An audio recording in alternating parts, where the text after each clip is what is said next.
Congressman Joe Sestak joins us now on News Radio 1020 KDKA. He's running for the Senate. And Congressman Sestak, welcome to News Radio 1020 KDKA.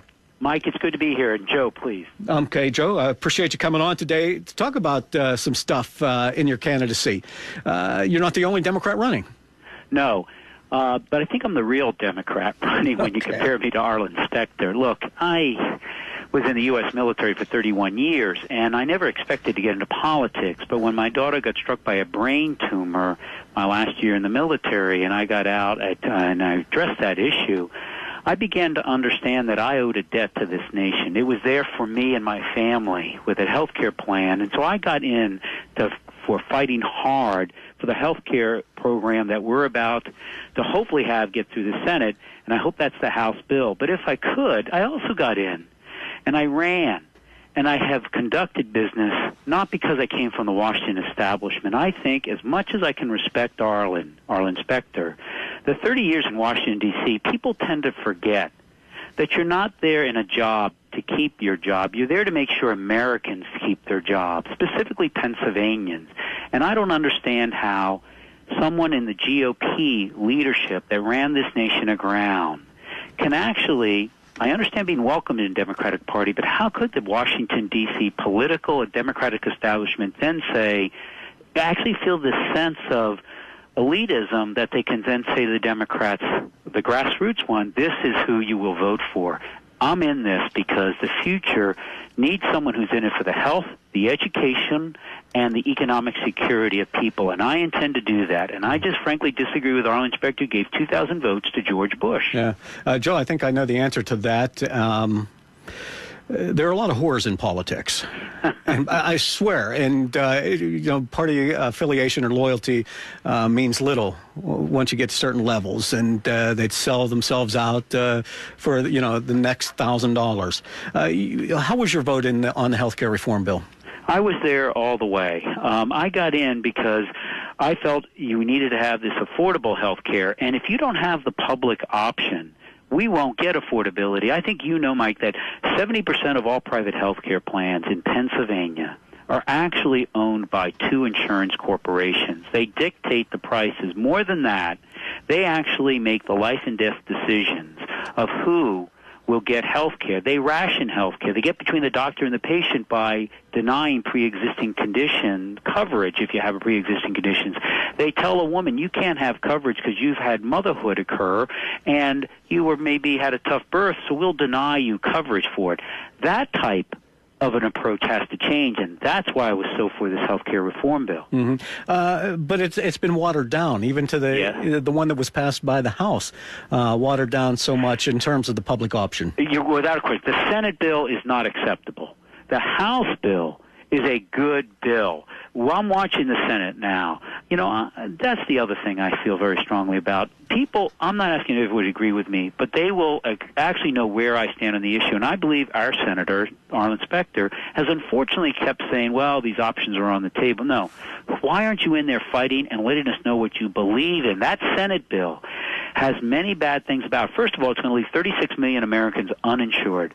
Second of all, because of the way they're going to get the revenues through its tax, that since it's not indexed to health inflation but consumer price inflation, you will soon have middle-class America pulled into a tax bracket of this rather than trying to change what George Bush and Arlen Specter did, where 53% of all tax cuts went to the top 1% of wage earners in America, the millionaires.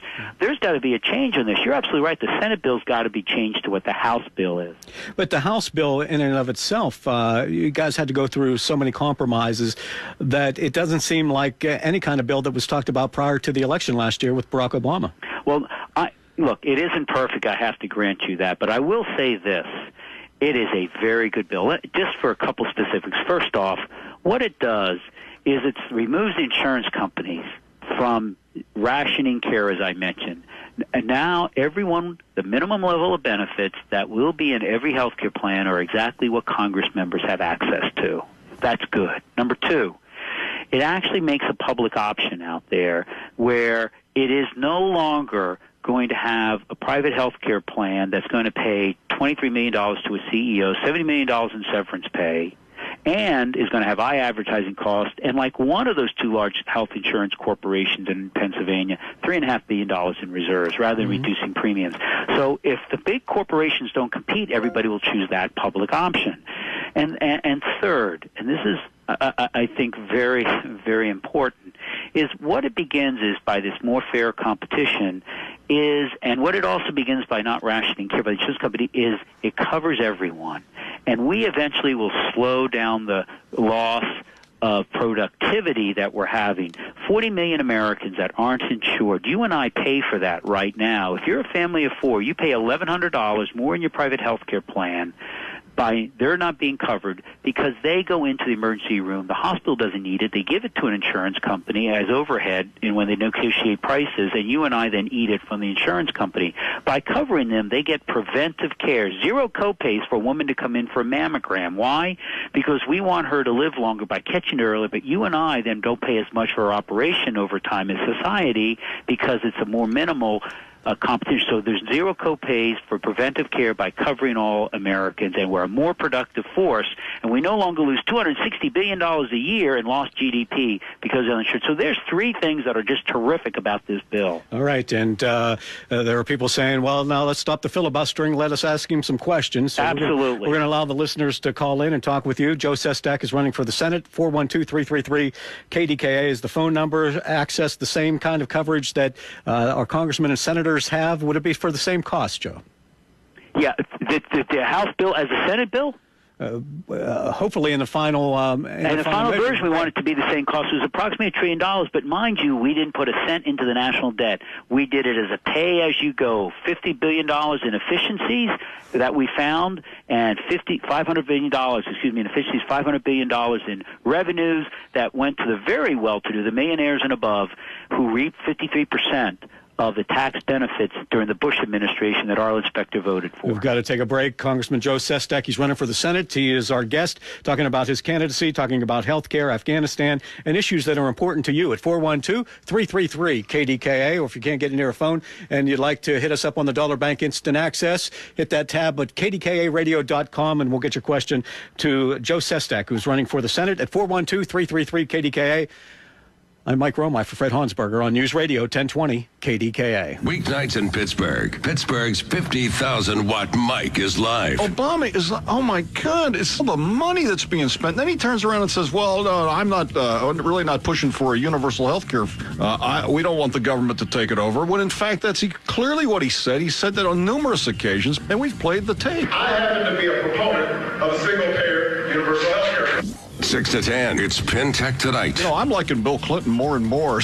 News Radio 1020, KDKA. Individual results may vary. Program not available in all states. See contract for complete terms. If your credit card debt is out of control, if you're in over your head dealing with monthly payments, there's powerful information you need to know about the government's bailout of credit card companies. If you have more than $10,000 in credit card debt, you have the right to settle that debt for a fraction of what you owe. With monthly payments you can afford, credit card companies have been given billions and need to clean their books once and for all. And that's great news for you. We're Credit Answers, and we'd like to offer you free information that will show you how to settle your credit card debt with payment plans customized for you. It's yours free by calling 1-800-400-4970. Don't declare bankruptcy. Give us 10 minutes and learn how we have saved our clients millions. Live better, debt-free. For free information on how to settle your credit card debt in a government bailout era, call 1-800-400-4970. That's 1-800-400-4970. Call 1-800-400-4970. Duquesne Light wants to help you cut your energy consumption and still stay comfortable this winter. Set the thermostat at 68 degrees during the day and lower at night, or when you're not home. Insulate that attic with a depth of 8 to 10 inches of insulation and seal out those drafts around your doors and windows. Visit their website at www.duquesnelight.com. That's duquesnelight.com for more energy-saving tips, or call their Universal Services Department at 1-888-393-7600. Do you know that more than a third of our customers come from personal referrals? I'm Steve Ehrenrich from Petite Kitchen and Bath Design Center. You know what I mean. A friend says, I'm thinking about getting my kitchen remodeled. Or who did you use to do your bathroom? And you say, I used Petite. You should call them. Now that's the ultimate compliment. Our customers are willing to put their word and their friendship on the line to recommend us. That's not something we take lightly. Everyone you come in contact with at Petite understands that this is an important investment for you. We want our customers to continue to recommend Petite to their friends. So each step of the way, we make sure that you're happy. Stop into our showroom on Route 50 or call for an in-home appointment at 412-279-2222. That's 412-279-2222. Petite Kitchen and Bath Design Center. Haven't you waited long enough? PA 625. Get ready, Pittsburgh, because if you're a man or a woman dealing with thinning or damaged hair and it's driving you crazy, write down this important number, 1-800-942-9590. New Image Hair Clinic now has the amazing new Laser Hair Care 6000. You've seen laser treatments on the news as the hottest new treatment for thinning hair. Laser Hair Care is available right now at the New Image office, 1 exit east of Monroeville. Laser Hair Care works, and it works for men and women with thinning hair and damaged hair who want fuller, thicker, healthier hair. Now you can have this amazing new treatment at a special price this week. Call 1-800-942-9590 right now, and they'll give you $250 off this week only. Spaces are limited and filling quickly, so call right now and say, I'm calling for $250 off laser hair care. This could be the best call you've ever made. Do it right now. 1-800-942-9590. That's 1-800-942-9590. With welcome rewards from Hotels.com, you get a free night after accumulating 10 nights with any of their partner hotels. So Hotels.com is telling me to sleep around? Exactly. Stay at a boutique, a national chain, anywhere. Sleep around. Is that ethical? Of course. Who wouldn't want you to sleep around? My wife. With Hotels.com, she can sleep around too. What did you say? You know what? That didn't come out right. Accumulate 10 nights, even at different hotels, and earn a free night. Welcome rewards from Hotels.com. Smart. So smart. Some restrictions apply. See site for details. The sneakiest player in Survivor history has a huge target on his back. He lied to us all. Can he dodge the bullets? I'm struggling in this game on what to do. New Survivor, CBS tonight. Watch the show as it was meant to be seen on Comcast HD. KDKA, all-day AAA traffic powered by Bowser Nissan. Looks like things running along in pretty good shape in most areas. Not quite into the rush hour yet. A little slow on the Parkway West as you come down the hill on the inbound side towards the tunnels, especially that left lane. Parkway East a little slow into the tunnels, but not too bad of a ride for you yet. We do have that work going on 65, single lane at the bridge near the KFC there. That should be wrapped up, though, by 3 this afternoon. Just a little bit of slowdown there. Your next AAA traffic update at 2:32 from the PennDOT Information Center. I'm Bonnie Diver, News Radio 1020. KDKA. Dollar Bank free money cash call. All right, we're going for the trifecta, Robert, sir. We had 2 winners so far this afternoon, and now we're looking for Dennis Bishop of Valencia. You have 10 minutes and 20 seconds to claim your $100. Call us right now at 412-333-9000. We're reading names at 20 past each hour, weekdays from 5 a.m. to 10 p.m. We want Dennis Bishop of Valencia to give us a call now. 412-333-9000. Could be your lucky day, Dennis. And you listen for your name again next hour at 20 past the hour on News Radio 1020 KDKA. Looking for some truth? Fred Honsburger. Fred Honsburger points you in the right direction. Portions of the day's programming are reproduced by means of electrical transcriptions or tape recordings. The Honsman. News Radio 1020 KDKA.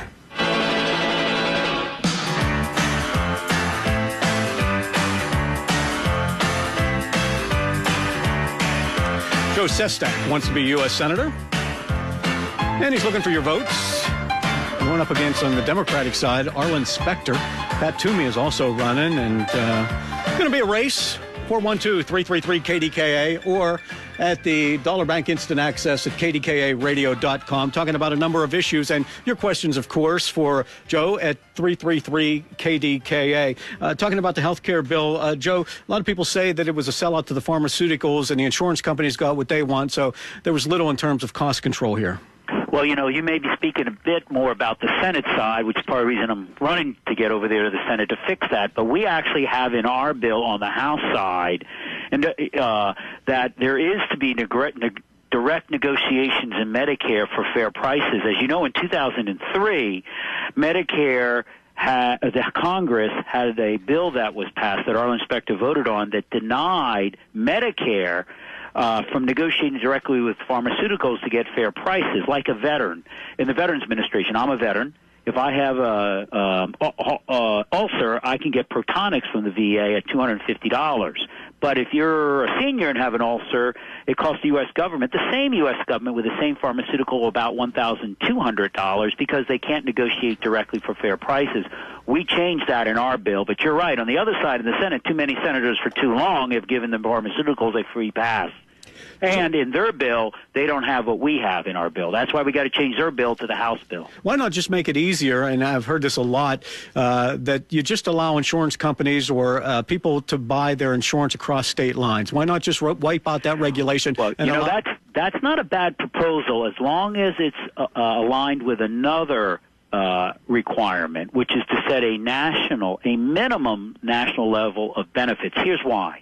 There's about 9 states, let's take Alabama, that don't give the right of appeal. So I keep my constituency office open 7 days a week because people are hurting so badly. A woman came in and said, I have colorectal cancer. I have cervical cancer. And she said the chemotherapy my doctor recommended is being denied by the insurance company. Now, she wanted to appeal that and have us help her. We could in Pennsylvania. However, Alabama denies that. So headquarters of insurance companies will have a race to the bottom. They'll domicile their headquarters in the states that have minimal level of benefits. For example, certain states don't require maternity services to be covered. So this is what happened in 1975 when we broke down state regulations on credit cards. They all went to South Dakota because South Dakota doesn't have any usury laws, and that's why our credit card shot up. So what we have to do is